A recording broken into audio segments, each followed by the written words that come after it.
In this video, we're going to be talking about maps and images with the Fantasy Grounds Classic application, how we can add them and use them for our campaigns. So for the purposes of this video, we'll be using the Fantasy Grounds Classic 5th edition rule set. However, all of the stuff that is discussed here should be applicable across all rule sets, or at least everything that is inherited from or built off of the core RPG rule set, which is most of the available rule sets. So when we're getting ready to add maps, we have several options. Most adventures that you load, if you have their modules, will include some form of maps, and those will be prepared for you. There are many other map-related products that are not specific to any adventure, which you can purchase. Fantasy Grounds also includes some map modules by default. But for today's, we're going to talk about adding your own maps. So I've gone ahead and I've got a folder here with some maps that I want to be able to add to my Fantasy Grounds game. This is just sitting in a folder on my desktop. And in order to add the images to our Fantasy Grounds, there's two ways that we can do it. The first way is knowing where the images folder is stored.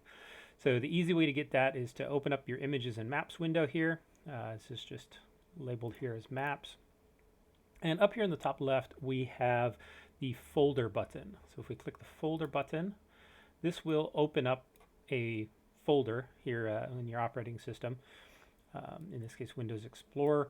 And you can see here that it leads to the Fantasy Grounds data folder, your campaigns folder.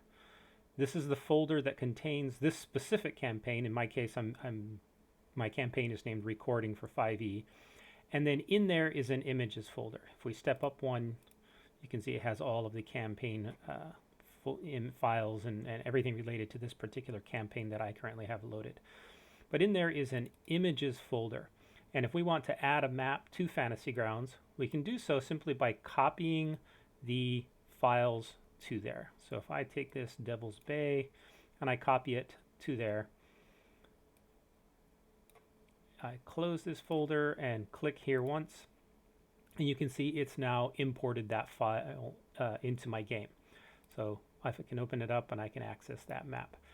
Fantasy Grounds also has another way of doing it, a simple way, and that is to just drag and drop directly onto this Images and Maps window. Now this doesn't work for any other window, but specifically for this Images and Maps window, if I were to take all of these and just drag and drop them, you can see it automatically imports them all. So that's the easy way to go ahead and add image files to your Fantasy Grounds. Now this brings up another, if you open up the folder, again, you can see that now all of those files are available in that folder. This does bring up a question that's frequently discussed, and that is, what are the limitations on the maps that I can use in Fantasy Grounds? Now, there aren't specific hard-coded limitations in terms of file size or in terms of the number of pixels or dimensions of your map, but there are some good rules of thumb that can help to make sure that you have a good gaming experience. So I've got some items in here, and I'm going to turn on the dimensions as well. So in general, the recommended file sizes are going to be under 1 meg or under 1 to 2 megs in file size. This is the size of your image on disk. Now, the reason why this is important with Fantasy Grounds is that Fantasy Grounds is all locally hosted. And so whenever your players connect and you share an image with your players, your machine, the DM's host PC, will need to upload all of those images to the players. And so if you have excessively large images, it can take a long time. So for example, if you have an image file that's 50 megs, then you have 6 players. It's trying to upload that 50 megs. to each of those players. That's 300 megs it's trying to upload. And that may take some time, depending on the DM's upload bandwidth as well as the player's download bandwidth. Some players have more limited internet accessibility or not quite as much bandwidth, and it may take them longer. So keeping that file size in mind, recommended is to keep it under 1 to 2 megs, just to make sure that you're able to share it easily with your players. The second aspect of image files, which you should keep under consideration, is the dimensions. Now, as you can see here, I have the dimensions here displayed. The recommended dimensions are keeping it under 2048 by 2048 pixels. Notice I'm not using the word resolution, because resolution in this case only really means anything in terms of physically printing a document, but just the sheer number of pixels involved. Fantasy Grounds will work better if everything's kept under that 2048 by 2048 pixel size. It can work with larger, but you may encounter more RAM usage. You may encounter more or other limitations for performance. So as you can see here, I do have a single map here, Everska, which is a city map that is well over 3,000 pixels in one dimension and 2,500 in the other. And my machine is capable of performing just fine, opening and using that. It may be, however, cause issues if I'm sharing it with my players and their machines are not as capable. So you can see here also the size of this file is now huge, and I would have to resize this and scroll way out in order to see anything. So keeping your file sizes in mind, both the dimensions and the size on disk, will help improve your gaming experience by making sure that you can easily share it with your players when necessary, and that you have access and you don't run into performance issues. One other thing that I want to note here before we dive into the capabilities is that in just about every data type that you use in Fantasy Grounds, you can create a copy simply by dragging and dropping. So if I take this Sarah the Candlestick Maker story entry and I drag and drop it here on the window, it'll create a copy of that entry for me. This does not hold true for images. So if I take an image and I drag and drop it, it will give me an error saying image records cannot be copied. You have to manually add them either to the folder or here to the images and maps window. So you can't make a copy of an image within Fantasy Grounds. All right, so let's take a look at an image. Pop one open. I've got this same image of Devil's Bay twice, 2 different formats. You can see the difference here. And the difference between the 2 formats that I have here, the 2 files that I've imported, is that the one on the left here has a grid that's actually pre-drawn into the image itself. This is not the Fantasy Grounds grid, which we'll add shortly. On the right-hand side, we have one where it comes without the grid. Now, from a visual perspective, it's handy to have images and maps that do not have a pre-printed grid.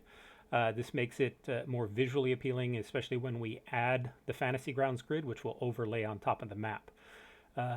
There are instances where, due to just whatever resizing or whatever other operations that the artist did with the map, or that the DM has done with the map, where the grid on the map itself is not perfectly aligned with a single pixel boundary. The grids might be, slightly larger or slightly smaller than a single pixel, meaning that when you draw a Fantasy Grounds grid over the top of them, they won't line up properly.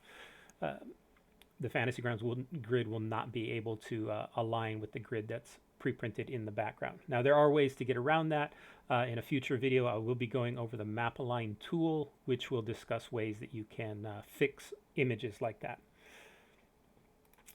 So let's take a look at navigating around an image. So first off, when you're navigating around an image, obviously if you left click anywhere on the image, it'll move the image itself, the window.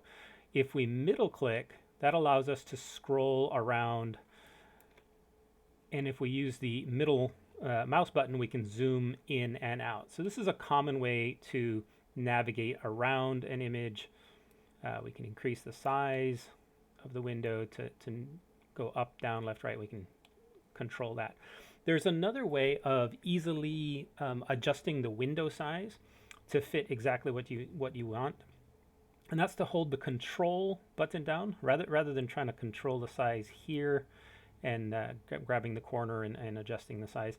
You can hold the control button down and then click anywhere on the image and then move left, right, up, down, and that will resize the entire window for you. The other thing that we have is this navigation bar down here in the bottom right. And that navigation bar is similar to how we would use the middle mouse button here to scroll left, right, up, and down. With this little navigation tool button, you can left click and then scroll left, right, up, down if you don't have a middle mouse button. You can also hold control and you'll notice the image changes, and this will allow you to zoom in and out if you don't have a button, a middle mouse button to be able to, or a middle mouse wheel to be able to scroll in and out. The last type of navigation capabilities that we have is a little bit buried, and that's the navigator. So to get to the navigator, you can right click on the image, click on layers, and then up at the top here we have this navigator button.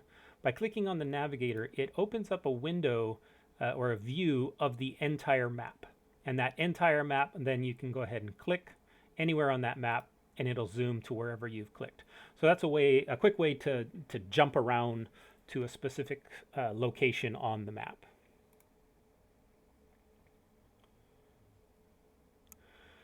There are a number of different ways that we can resize the map to fit where we want it on the screen. I just discussed holding the control and then using the left mouse click. We also have a few other options. We can right click and click resize, and there will be a number of options here. First off is small size. By selecting small size, it just zooms all the way out and gives you a very small window overview. You can also restore it to its original size, which, as you can see here, is very large. Vertically and horizontally, it's beyond the size of my desktop, so that's not as useful if I have excessively large files.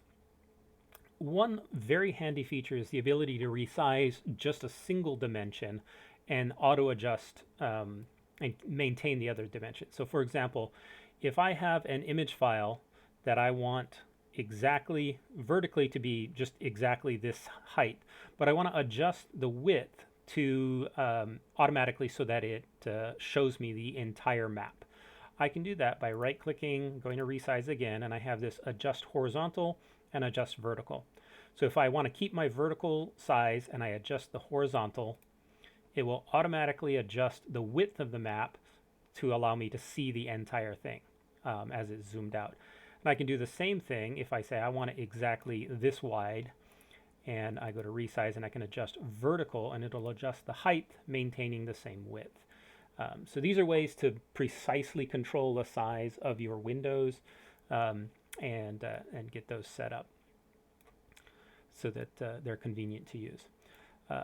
When you have a map, it's also useful to have the map unlocked. When a map is unlocked, this bar will appear up at the top, and there's a number of useful buttons. It also has to be unlocked for your players to have access to some of the targeting window buttons, which will show up here shortly. If it's locked, you can see that disappears, and we can only view it. We can't really do anything or make a few other changes to the map. So next up, we're going to go ahead and draw a grid. Now, Fantasy Grounds allows you to have both a square grid and a hex grid, depending on what you prefer. Many different game systems use different types of grids for different things. In 5th edition, the standard grid size is 5 feet for each grid square. Notice I'm not mentioning the resolution or the number of pixels on a grid because that will be different for every map. So in this case, I have my Devil's Bay map, and the one with the pre-drawn grid, in the title I see here that it's 75 pixels for the grid. So I can draw the same thing here on mine. I'm going to go ahead and add a grid by right-clicking, clicking on Layers, and then I set the grid down here, or at the Set Grid button. Now I can choose to toggle it over to a hex grid if I want. But for the purposes of this, I'm just going to set a square grid, and then I will go ahead and draw. So I'll click and draw a 75 pixel grid. Now I've got my grid. If I zoom in, I can see that grid, and I can adjust it if necessary. Now to adjust it up here at the top, again, this map needs to be unlocked for this bar to appear. We now have a grid adjustment tool. By clicking on that, we can shift the grid a little to the left or right, up or down. We can increase the grid size 1 pixel at a time, or make it smaller, so that it aligns up and fits exactly to the image that's on the background. To demonstrate, this one has a grid pre-printed. I can go ahead and draw a grid as closely as possible. Here's the 75. And you can see here with this one, right now it's not perfectly aligned. So I can use this to try and adjust it so that it aligns correctly. Now in this case, the map is well designed so that the grids line up perfectly.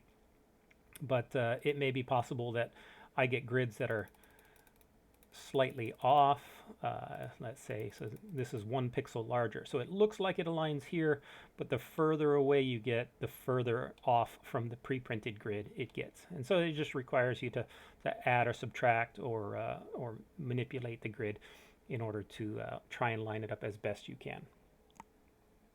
The next thing that we have that I'm going to demonstrate here is masking. So with masking, this allows us to hide a portion of the grid so that it's not visible to the players once you share the map. So with masking, this is something you're going to want to do before you share it, if possible. With masking, there's 2 ways to enable the mask.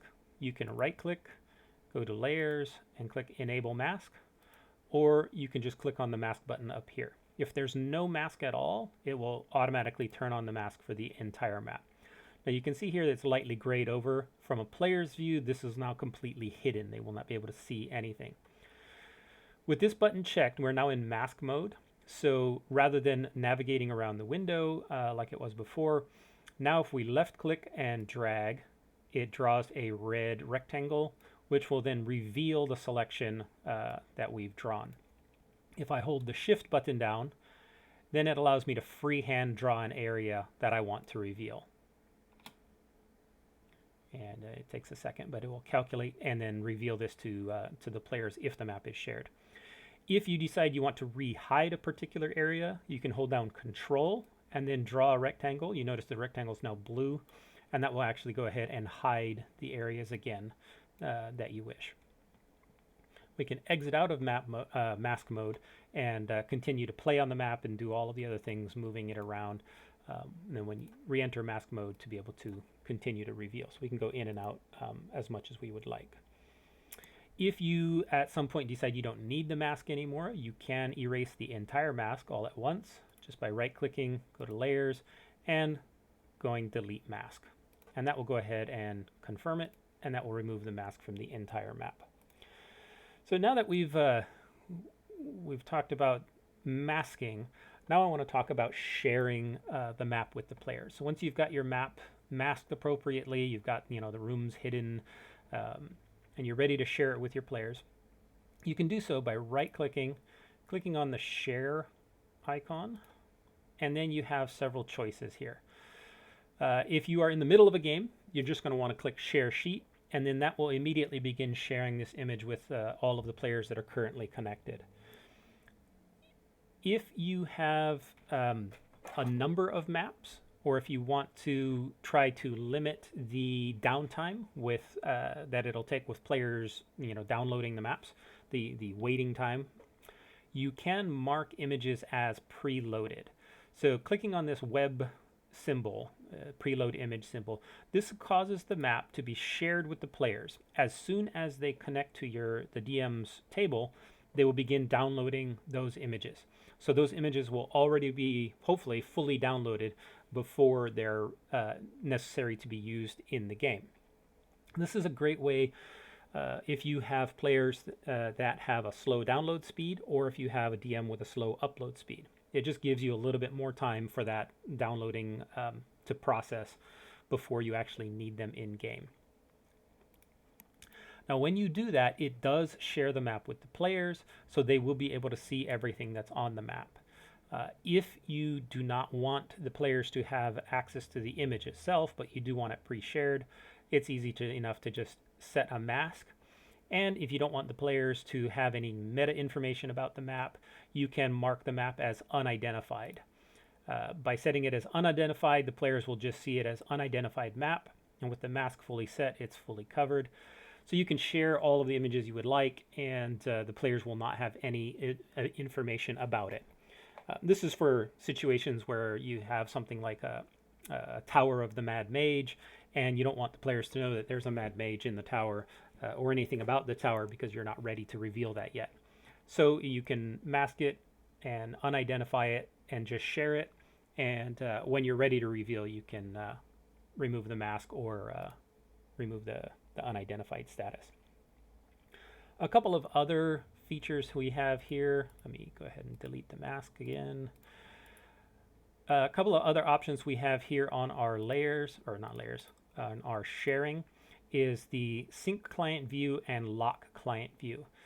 Sync client view just forces all of the players to be looking at the map in the same location that is displayed on the DM's PC. So if I zoom in here and I want to center right here on this rock, I can go ahead and click sharing and sync the client view, and then all my players will be looking at it at this same way. So this is a great way to say, hey, this is where you need to be focusing your attention on right now on the map. The other thing that you can do is if you have, you're zoomed into a particular view of this map, you just want to focus on this, and you don't want your players to be able to see any part of the map outside of what the DM is currently looking at. You can right-click sharing and go to lock client view. Now what that will do is at that point, anything that's outside of the currently displayed area will be hidden from the players. It'll be masked off.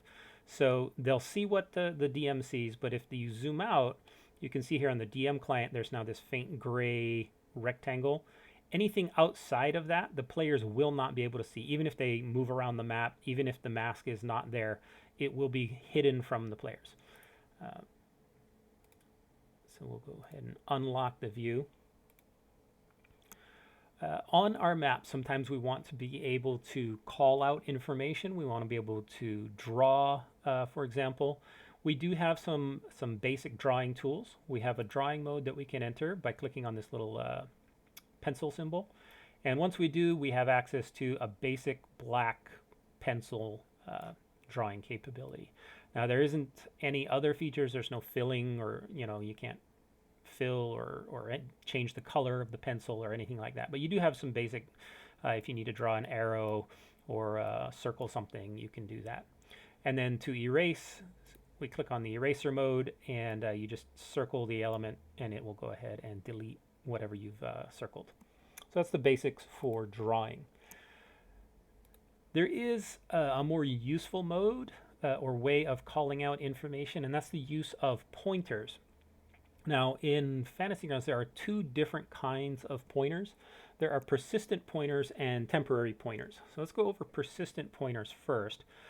A pointer can be drawn by right-clicking and clicking on the pointers button.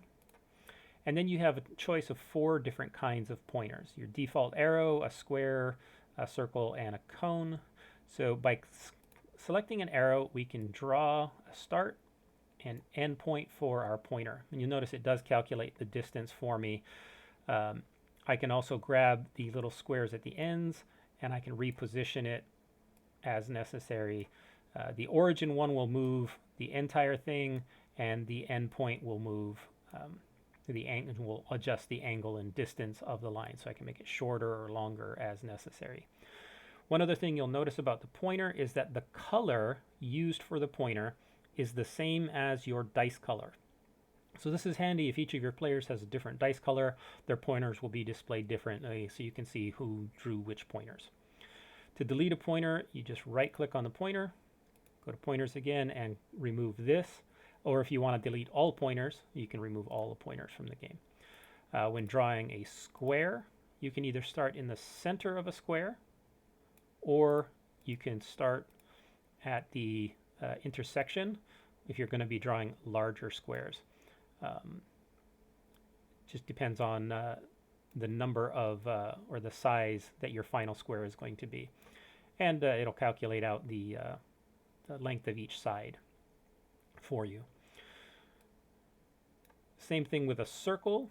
If I clear out the pointers and I draw a circle, I can start at an intersection to calculate a 5-foot radius, 10-foot radius, 15-foot radius, and so forth.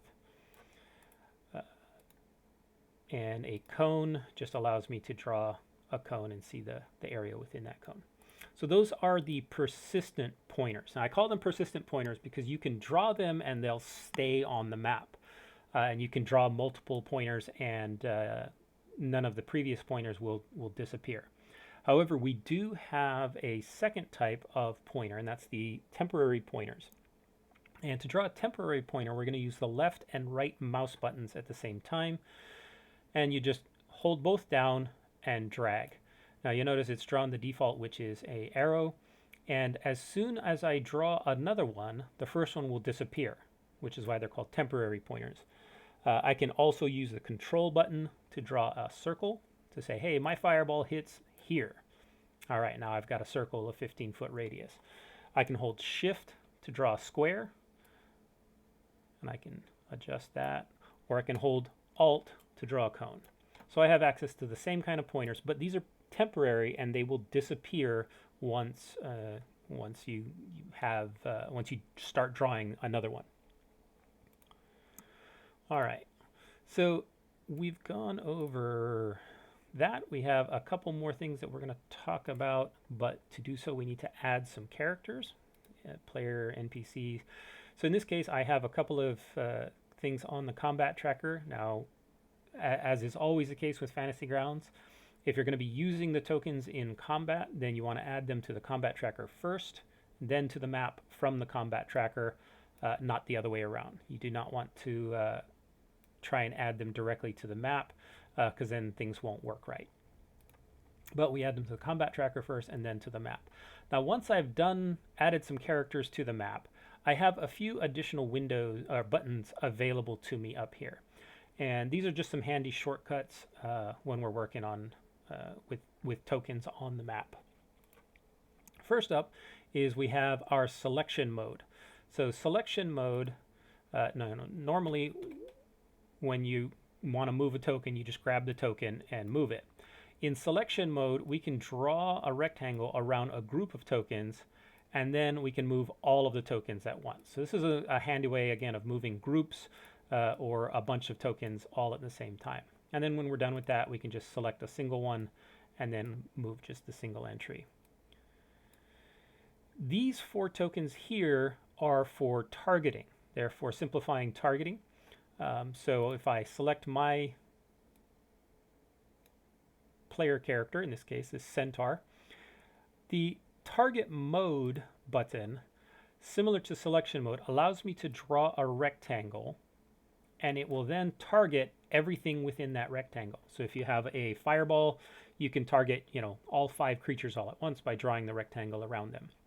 Now I only have one NPC on here, so it's only got the one targeted, but in this case, it allows me to target multiple creatures all at once. The next button here is to clear the targets.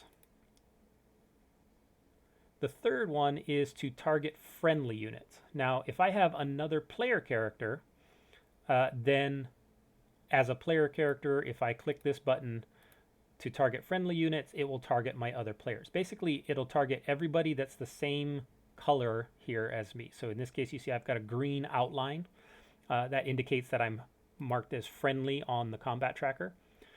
So in that case, when a green or friendly token clicks the target friendly units, it'll target all of the rest.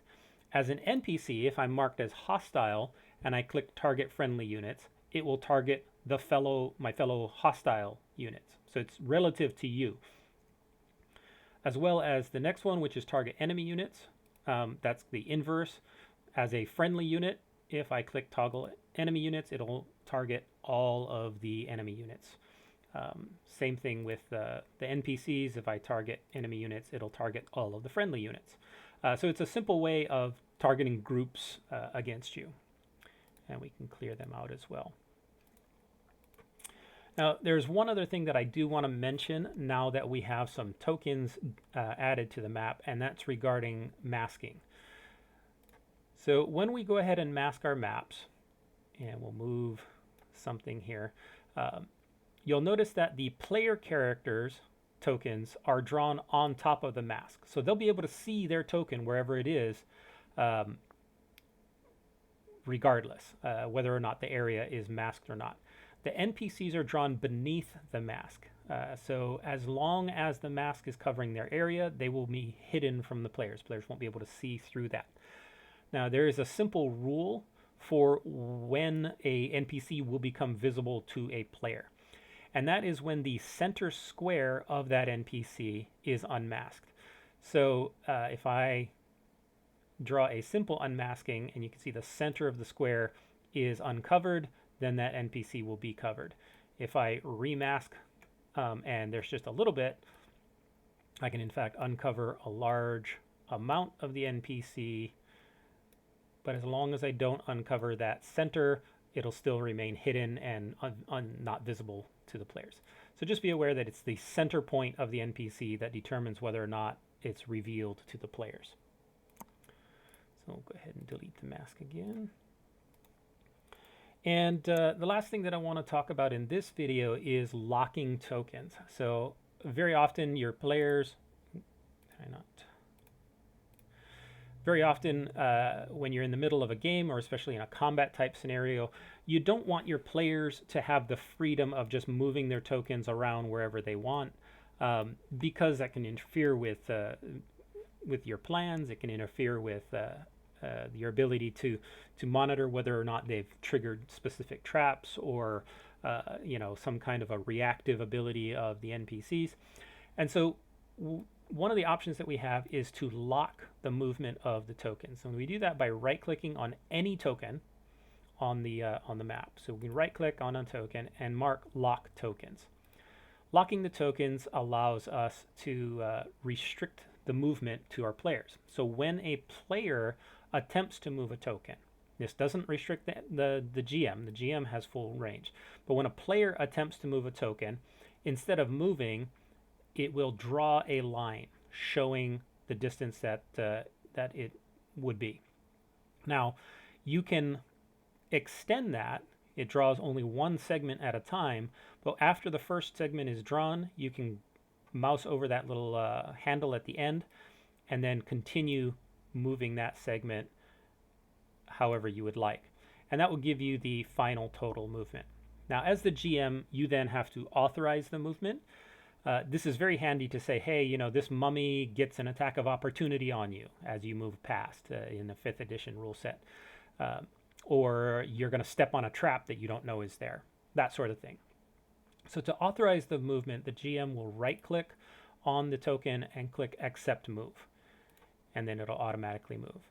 There is a shortcut to that. If you draw a movement, there's a shortcut to just middle-click on the token, and that will automatically accept the move as well. Now, the DM, it's also useful for the DM to draw the movement, because the DM's not necessarily always aware of every ability that players have.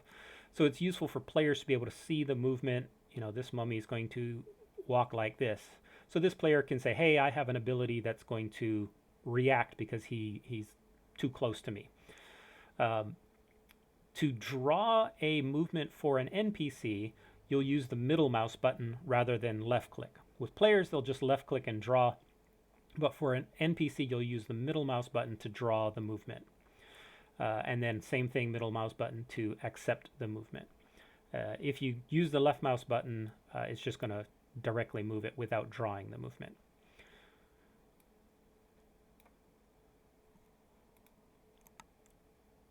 So when we are moving things around, again, it's important. Without extensions, it can get confusing if you draw the movement into an area underneath another token. You might have to move the token out of the way in order to continue it. There are extensions that alleviate that. Another thing that you come into when drawing movement is occasionally you'll have a situation where you draw the movement and then you go, oh, wait, I meant to go back here, and you can see how it continues to extend the movement. If you're in that situation, it's often easier to just start from the beginning again. So just start drawing the movement from the origin point, or from the NPC or player's position, rather than trying to fix everything by adjusting the end, which will increase the total distance moved. That's all the basics for using a map in your games. There are a few additional options which are not going to be covered here today, like managing the token scale and rotation of tokens and that sort of thing, that may get covered in a future video. Thank you.